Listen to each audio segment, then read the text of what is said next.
Hello, so in this quick video what we're going to look at is Gorbachev's new thinking. So I know this was a topic we studied just before the break, so it'd be good to refresh yourself on this. So we're going to start with the story. So the story is that Gorbachev comes into power in 1985, so he's the leader of the USSR, and he wants to radically change the way the USSR has been governed and the way it operates with foreign countries. The communist system hasn't really worked. They're struggling financially. They're spending a lot of money on nuclear development, and they've got very poor trade with other countries. Remember, they're not a capitalist country that trades with other people. So he introduces two new ideas. First is glasnost, and the second is perestroika. And he wants to try and improve relations with the West and the state of the Soviet economy. He thinks this is going to save communism, where in actual fact, obviously, we know it helps communism collapse. So the first thing is glasnost. Now, this is an attempt to be more open in dealing with the West. So he encourages people to be more honest when talking about politics. He allows people in the Soviet Union and in those satellite states to have greater freedom of speech, which we know they weren't allowed during this kind of Cold War period. He also introduces perestroika. Now, this is an attempt to modernize and rebuild the Soviet economy. He realized the military spending had to be reduced, and they wanted an end to the arms race because all their money's going on this and not helping people in their society. And he wanted actually to become a more kind of capitalist society. So he realizes that small businesses are needed in order for the economy to survive. So these policies encourage more to speak out against communism, and it also improved the relationship with the USA. And you can see this in the signing, for example, of the INF Treaty in 1987, which was an attempt to reduce nuclear weapons.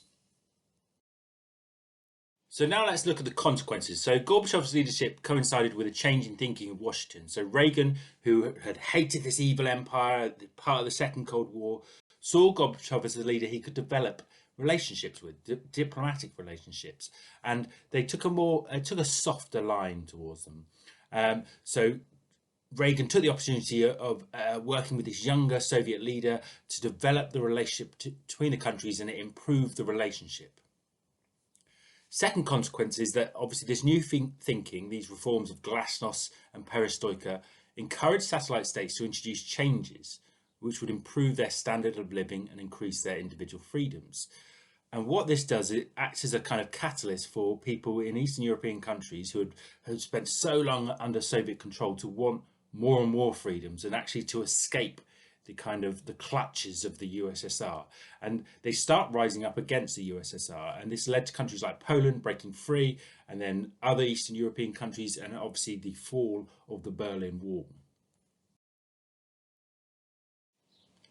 Now, in terms of its importance, Gorbachev's new thinking effectively ends the Cold War, and it acts as the catalyst for the end of the Cold War.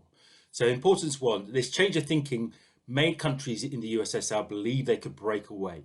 So we know historically we've had like the Hungarian uprising or the Prague Spring, where the Soviets would send in troops and stop them. They're not going to do that anymore. They've run out of money. So Gorbachev claimed that countries could do it their own way, something called the Sinatra Doctrine, so my way. And Poland is the first country to break away, and this created a domino effect in Eastern Europe, where these countries finally are breaking free of the USSR, and obviously we know that it leads to the fall of the Berlin Wall.